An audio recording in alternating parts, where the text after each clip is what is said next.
മോഹൻലാലായിട്ടുള്ള association കുറേ hits ഒക്കെ delivery ചെയ്തത് എങ്ങനെയായിരുന്നു വർക്കിംഗ് ആ സമയത്ത്?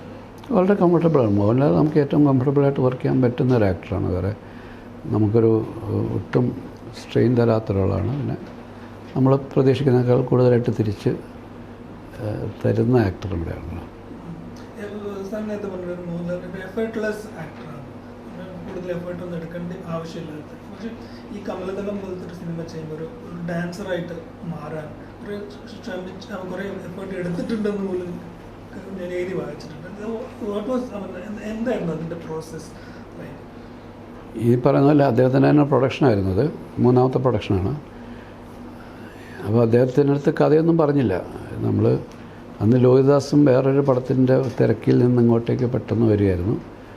വന്നു കഴിഞ്ഞ് ഞങ്ങളുള്ളപ്പോൾ ലാലിങ്ങനെ പ്രഷർ ചെയ്യുന്നുണ്ട്, പെട്ടെന്ന് തുടങ്ങണം, ഡേറ്റായി അവർക്ക് ഈ തിയേറ്റർ കമ്മിറ്റ്മെൻ്റ് ഉള്ളതുകൊണ്ട് ജനുവരിയിലെങ്കിലും അത് തുടങ്ങിയാലേ തീരുള്ളൂ. അപ്പോൾ ജോഹി എന്ന ആധാരം എന്ന് പറയുന്നൊരു സിനിമ അവിടെ ഷൂട്ട് നടക്കുകയാണ് വേറൊരു ഡയറക്ടർ. അപ്പോൾ ഞാനാണ് ആധാരം ചെയ്യേണ്ടത്. അത് എൻ്റെ സമയക്കുറവ് കൊണ്ട് ഞാനൊരു പുതിയ ഡയറക്ടറെ വെച്ച് കൊടുത്തതാണ്.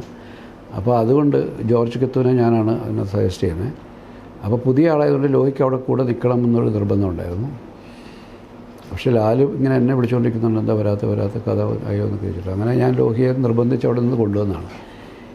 അപ്പോൾ കൊണ്ടുവന്ന് കഴിഞ്ഞിട്ട് ഈ കഥ ആലോചിക്കുമ്പോൾ ഞങ്ങൾ രണ്ടും കൂടെ മദ്രാസിൽ കുറച്ച് ദൂരെ പോയിട്ട് അവിടെ ഈ ESR റോഡിൽ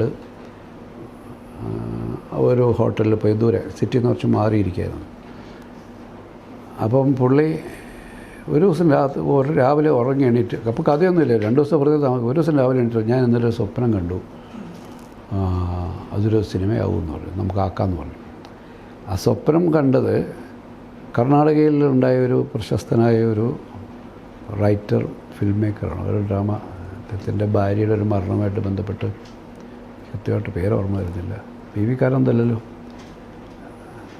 ആരോ ഒരു അത്ര വലിയ പ്രൊമനൻ്റ് ആയിട്ടുള്ള അന്ന് വലിയ കോൺട്രവേഴ്സ്യലായിട്ടുള്ള അയാളുടെ ഭാര്യയുടെ മരണത്തിൻ്റെ പേരിൽ ഇയാൾ കുറ്റാരോപിതനായി തീർന്നിരുന്നു. ഈ റൈറ്ററോ ഈ സെലിബ്രിറ്റി റൈറ്ററാണ്, ആരാണോ ഒരു സ്റ്റേജിൻ്റെ ആരാണ് എനിക്ക് കൃത്യമായി ഓർമ്മയില്ല, നിങ്ങൾക്ക് അന്വേഷിച്ച് അറിയാൻ പറ്റും, പെട്ടെന്ന് എനിക്ക് ഓർമ്മ വരുന്നില്ല. അപ്പോൾ അത് ആ വാർത്തകൾ വന്നുകൊണ്ടിരിക്കുന്ന സമയമായിരുന്നു. ഇതായിരിക്കാം പുള്ളിക്ക് സ്വപ്നത്തിൽ അത്തരത്തിലൊരു കാരണം, ഒരു സിമിലറായിട്ടുള്ളൊരു സ്വപ്നമുണ്ടായി. അപ്പോൾ നമുക്ക് പറഞ്ഞാൽ അത് എന്നൊരു ഭാര്യയുടെ മരണത്തിൻ്റെ കുറ്റം ആരോപിക്കപ്പെട്ട ഒരാൾ എന്ന് പറയുന്ന ഒരു തോട്ടിൽ നിന്നാണ് തുടങ്ങുന്നത്. അതിൽ നിന്ന് പിന്നെ ഇങ്ങനെ രൂപപ്പെട്ട് വന്ന് ആ കഥ ഈ ഡാൻസും കാര്യങ്ങളും കലാമണ്ഡലവും ഒക്കെ ആയിട്ട് വരികയാണ്. അപ്പോൾ ലാല് എന്ന കഥയൊന്നും അറിയത്തില്ല. ഷൂട്ടിങ്ങിൻ്റെ ഞങ്ങളവിടെ ഒറ്റപ്പാലത്ത് പോയി താമസമായി, ഷൂട്ടിങ്ങിൻ്റെ സെറ്റിടലൊക്കെ നടക്കുന്നു. ഒരു ദിവസം രാവിലെ ലാല് ഷൂട്ടിങ്ങിനായിട്ട് വന്നു, തലേ ദിവസം രാവിലെ വന്ന് നേരെ ഞങ്ങളുടെ മുറി വന്നിട്ട് ചോദിച്ചു എന്താ കഥയെന്ന് ചോദിച്ചു. അപ്പോൾ കഥ പറഞ്ഞപ്പോൾ ലാലു അയ്യോ എനിക്കിത്ര ഡാൻസൊന്നും ചെയ്യാൻ പറ്റത്തില്ല, ഇത് ഭയങ്കര ക്ലാസിക്കലായിട്ട് ചെയ്യണ്ടേ എന്ന് ചോദിച്ചു.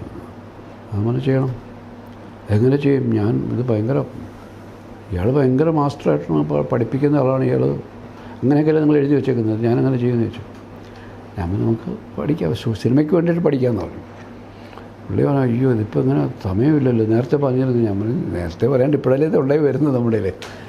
അപ്പം പുള്ളി പറഞ്ഞു നമുക്കൊരു കാര്യം ചെയ്യാം, നട്ടുവം പരമശിവൻ ഉണ്ട്, അദ്ദേഹത്തെ തിരുവനന്തപുരത്താണ് നട്ടുവം പരമശിവൻ ഉള്ളത്, അദ്ദേഹമായിട്ട് പരിചയമുണ്ട്, അദ്ദേഹത്തെ വരുത്താം, അദ്ദേഹം സമയം കിട്ടുവാണെങ്കിൽ ഇവിടെ വന്ന് നിന്ന് തന്നെ സഹായിക്കുമായിരിക്കും എന്ന് പറഞ്ഞു. അങ്ങനെ പുള്ളിയെ വിളിച്ച് വരുത്തുകയായിരുന്നു.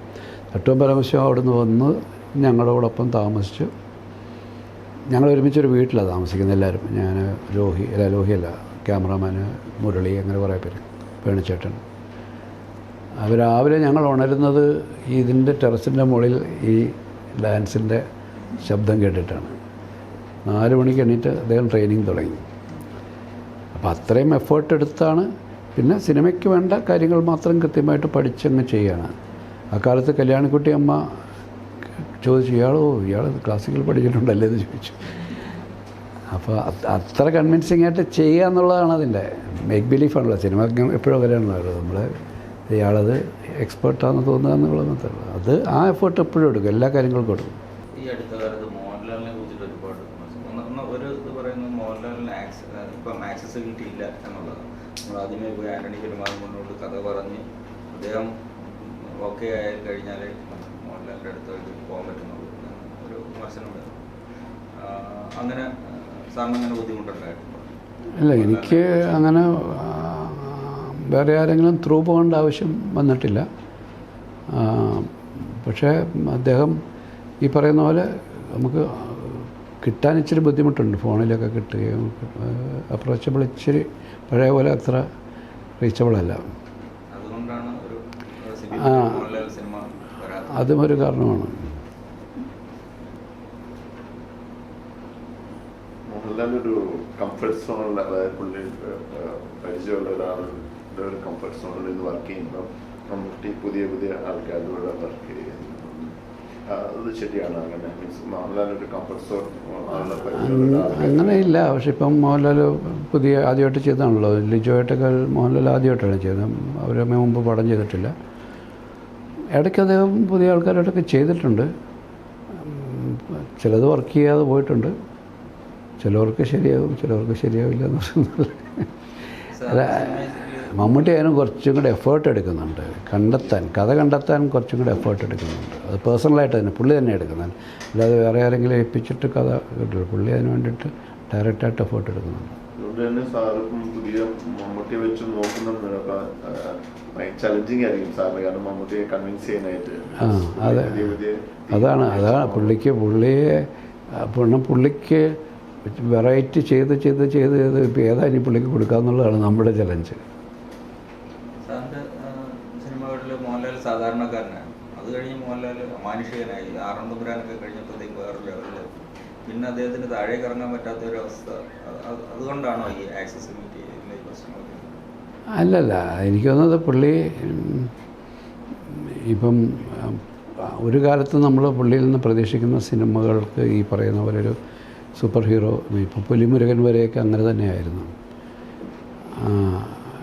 പക്ഷേ എനിക്ക് തോന്നുന്നു സാധാരണ ആൾക്കാർക്ക് കൂടുതലും ലാലിനെ ഇഷ്ടപ്പെടുന്നത് ഈ ഒരു സാധാരണക്കാരനായ മോഹൻലാൽ തമാശകളൊക്കെ പറഞ്ഞ് നടക്കുന്ന ഒരാളെ തന്നെയാണ് ബേസിക്കലി ഫാമിലി ഓഡിയൻസിനൊക്കെ ഇഷ്ടം. അത്തരം സിനിമകൾ ലാൽ ചെയ്യുമ്പോഴത്തേക്ക് കുറച്ചും കൂടെ നമുക്ക് എന്താണ് ഒരു അക്സെപ്റ്റ്. മറ്റേ വലിയ സിനിമകൾക്ക് ഈ പുലിമുരുകൻ പോലെയുള്ള മാസ് സിനിമകൾ ഓഡിയൻസ് അക്സെപ്റ്റിംഗ് എങ്കിൽ പോലും ഒരു ലോങ് ലൈഫ് കിട്ടുന്ന സിനിമകൾ പഴയ പോലെ ഇപ്പോൾ നമ്മൾ ഈ പറഞ്ഞ് ഡിസ്കസ് ചെയ്ത സിനിമകൾ പോലുള്ള ആ സിനിമകൾ ഉണ്ടാകണമെങ്കിൽ ഇത്തരത്തിൽ കുറച്ചും കൂടെ ആൾക്കാർക്ക് കണക്ട് ചെയ്യാൻ പറ്റുന്ന ക്യാരക്ടേഴ്സും കഥയും ഉണ്ടാവണം എന്നുള്ളതാണ്. അതിൻ്റെ കാരണം എനിക്കറിയത്തില്ല. കാരണം നമ്മൾ അങ്ങനൊരു അതിനുവേണ്ടി ശ്രമിക്കാത്തതാണോ, അതിലേക്ക് അദ്ദേഹത്തിന് കഥകൾ എത്താത്തതാണോ, ആ കാര്യങ്ങൾ എനിക്കറിയില്ല. എത്തുന്ന കഥകൾ അദ്ദേഹം എടുക്കുന്ന ഡിസിഷൻസ് എങ്ങനെയാണെന്നും നമുക്കറിയില്ല. സെക്കൻഡ് പാർട്ട് വരുന്നു.